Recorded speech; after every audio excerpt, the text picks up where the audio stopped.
Good evening, Channel 4 newscaster Jon Snow said. I know nothing. We, the media, the pundits, the experts, know nothing. We simply didn't spot it. It was the day after the election and Jeremy Corbyn had beaten the odds. Labour had not won the election, but with 40% of the vote, it had won the biggest increase in its vote since 1945. Tory leader Theresa May called the election in triumphalist mode, crushed the saboteurs, but the government was deprived of its majority. None of the usual rules of politics, run from the centre, don't offend the rich, don't criticise the war machine, applied. Corbyn had broken the aura of power surrounding May and her government. They didn't see it coming, and they couldn't stop it coming.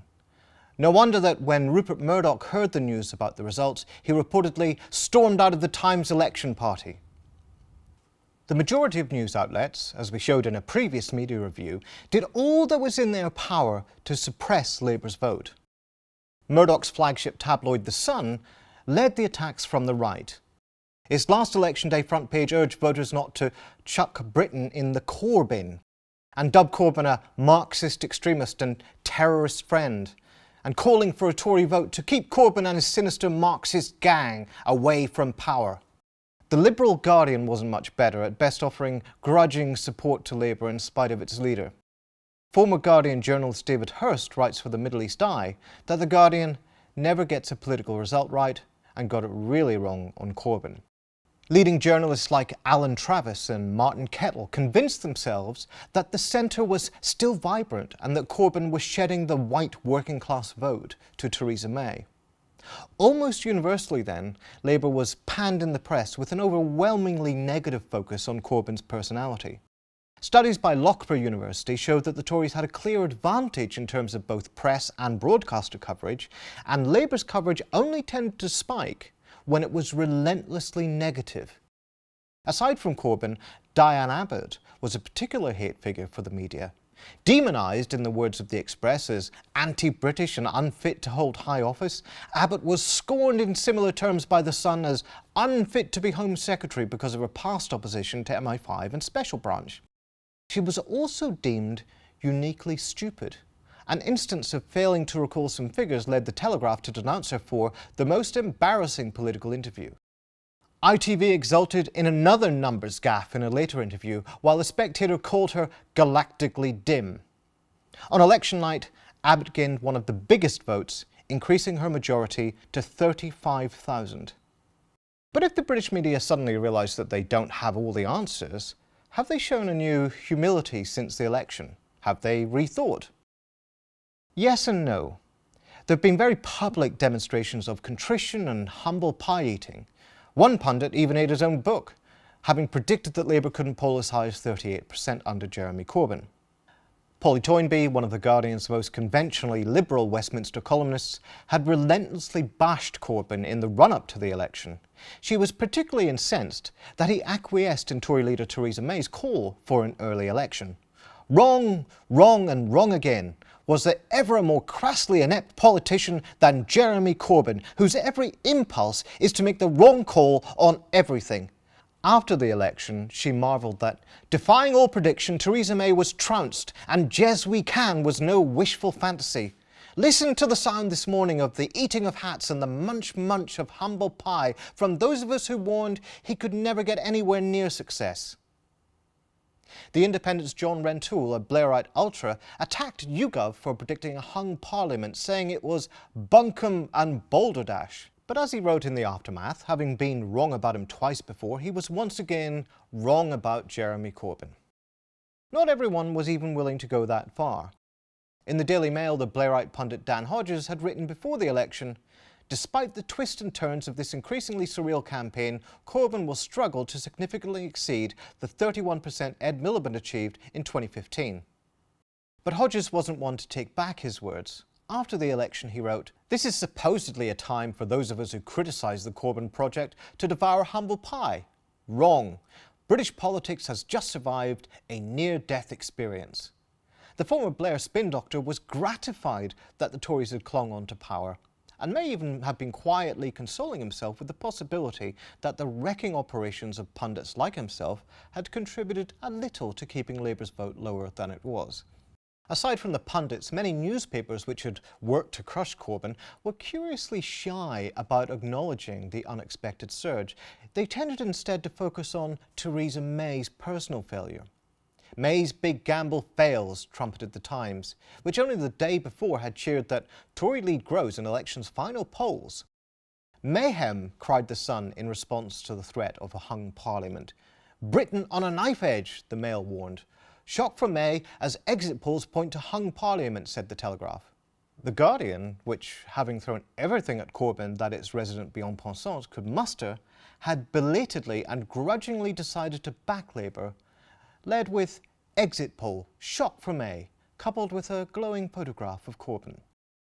Apart from begrudging Corbyn, however, the press were dazed, completely unable to come to terms with the diminution of their own power.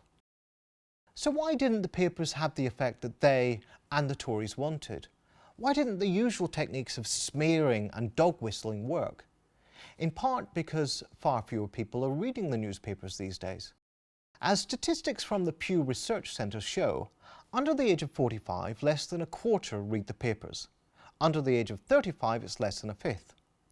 Only 16% of 18 to 24-year-olds read a paper at all.